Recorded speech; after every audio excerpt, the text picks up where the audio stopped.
जय माता दी। आज हम सुनेंगे दशा माता के व्रत की कथा।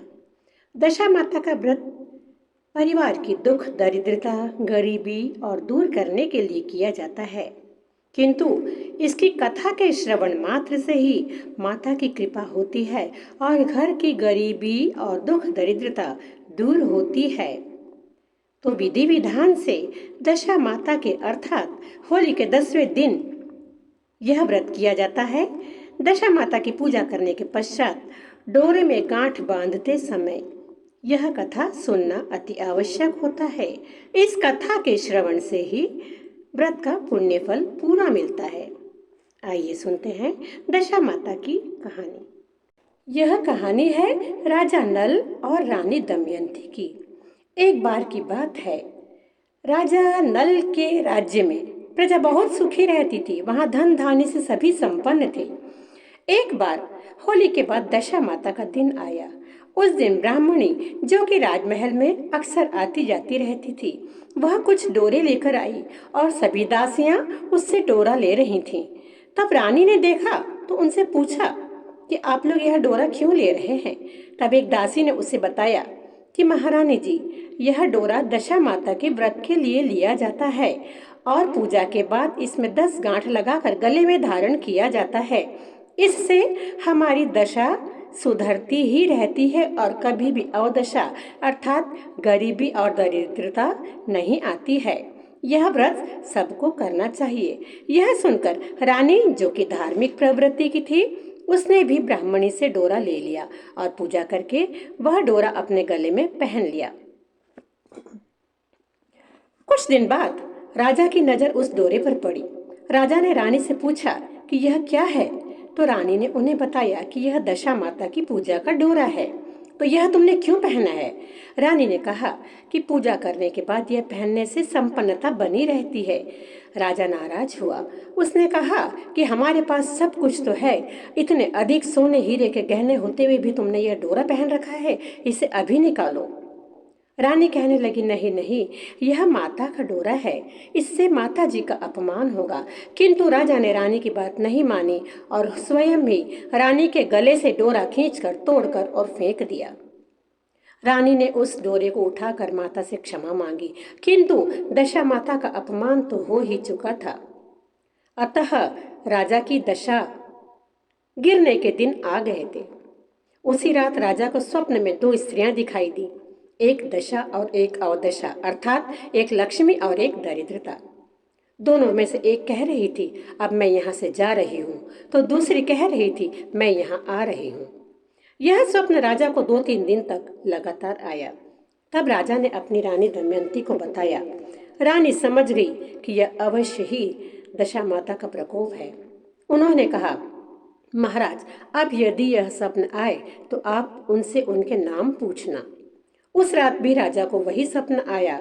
तब बताया कि मैं लक्ष्मी अर्थात अच्छी दशा हूँ, और दूसरे ने कहा मैं अवदशा यानी कि दरिद्रता हूँ, लेकिन मेरा अपमान हुआ है। लक्ष्मी ने कहा, और मैं यहाँ से जा रही हूँ। अवदशा ने कहा, मैं आ रही हूँ। तो राजा ने कहा, मुझे कैसे पता लगेगा।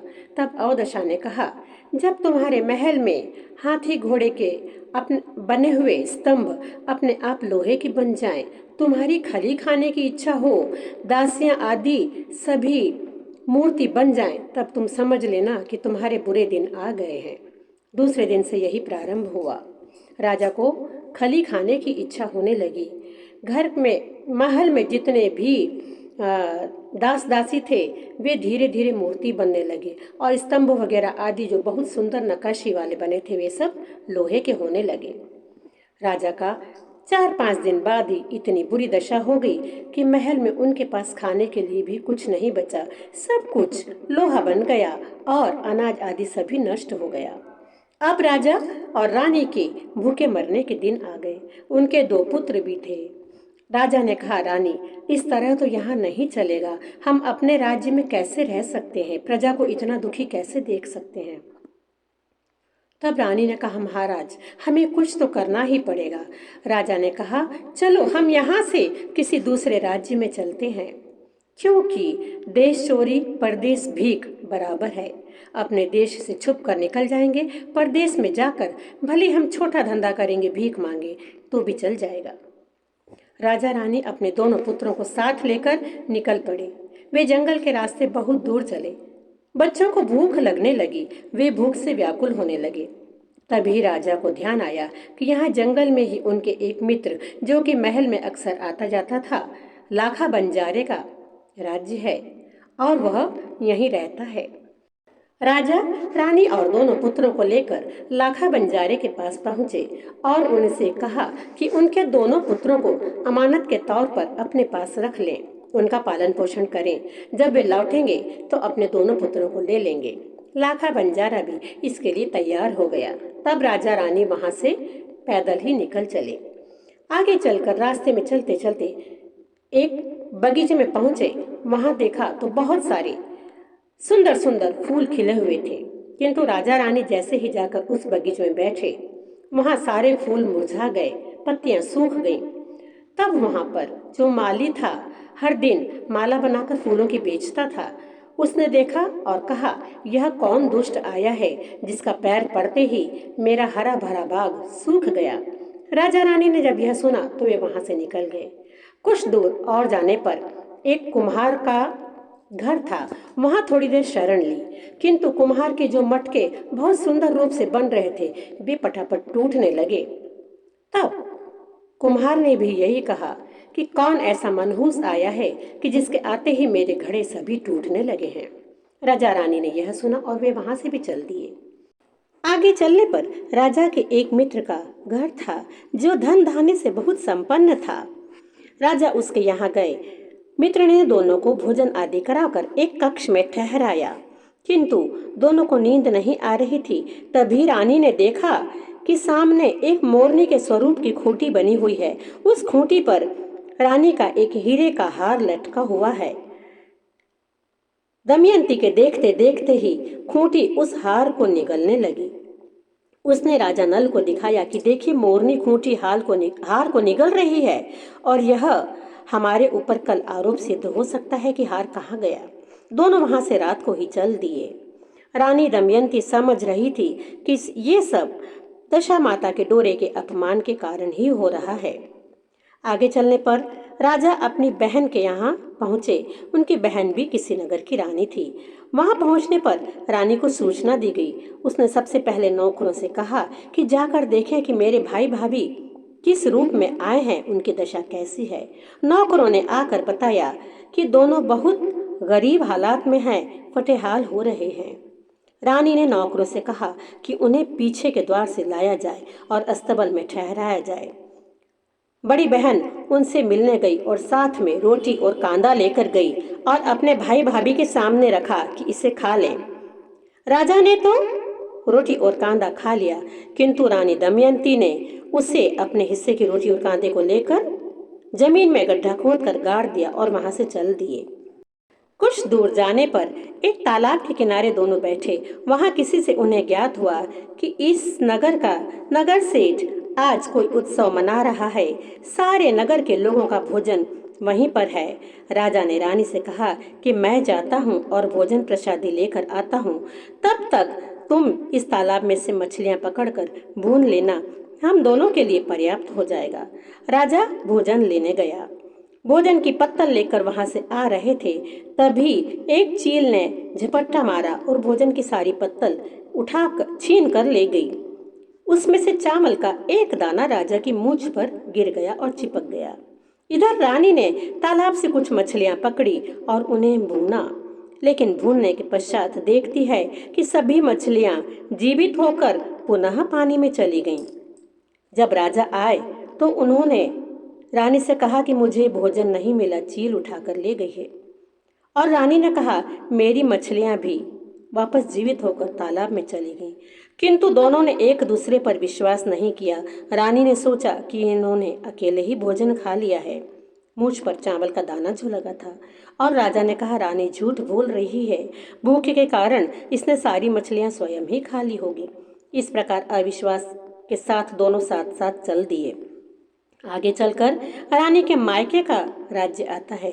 राजा ने बोला, चलो अब तुम्हारे मायके में ही चला जाए।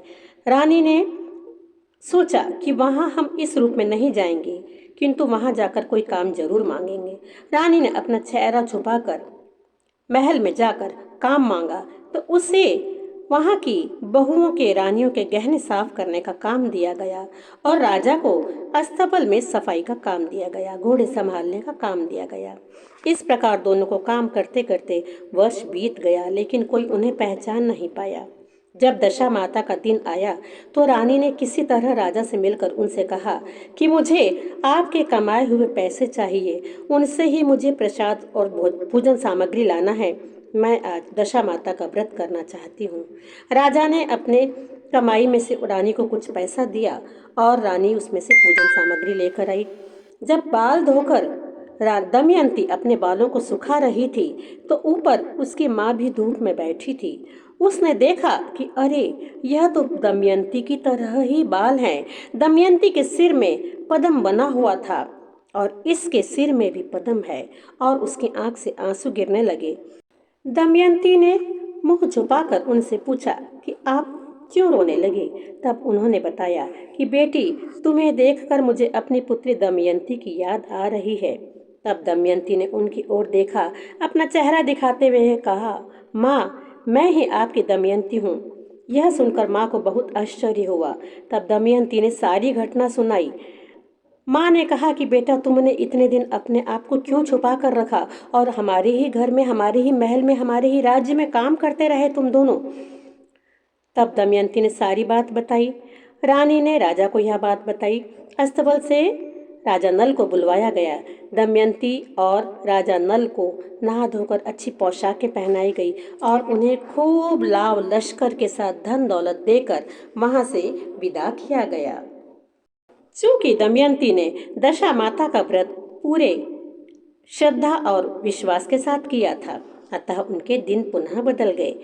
राजा और रानी दोनों जब उस तालाब किनारे पहुंचे तो देखा कि वही मछलियां तालाब से बाहर आ रही हैं और भुनी हुई दिख रही हैं। कुछ दूर चलने पर वही चील उस पत्तल को भरी हुई गिरा कर गई। मित्र के यहाँ जाकर रुके और पुनः रात रुके, तब वही मोरनी खूंटी हार को उगल रही थी। दमयंती ने तुरंत राजा से कहा कि यहाँ के आपके मित्र को बुलाया जाए। उन्हें बुलाकर दिखाया गया तो दोनों का विश्वास पुनः जीवित हो गया। दोनों आगे बढ़े, अपनी बहन के यहाँ पहुंचे तो वहां बहन को बुलाया गया। उसने फिर उनकी दशा पूछी। तब नौकरों ने बताया कि बहुत अच्छी दशा में धन दौलत के साथ हाथी घोड़ों के साथ आए हैं। रानी उन्हें मुख्य द्वार से वापस लाई, किंतु दमयंती उन्हें वहीं ले गई जहां अस्तबल में उन्हें रोटी मिली थी। वहां उसने गड्ढा खोदकर अपनी छुपाई हुई रोटी और कांदा निकाला तो रोटी तो सोने की हो चुकी थी और कांदा चांदी का। वहीं अपनी बहन को अर्थात ननन को भेंट स्वरूप दिया और आगे बढ़ गए। उसी कुम्हार के यहाँ पहुँचे तो उसके घड़े फटाफट बनने लग गए। आज वो कहता है कि ऐसा कौन आया जो मेरे घड़े इतने जल्दी बन रहे हैं, टूटे हुए घड़े भी पुनः जुड़ जा रहे हैं। राजा ने उन्हें बताया कि भाई, पहले हमारी अवदशा थी, आज हमारी दशा अच्छी है।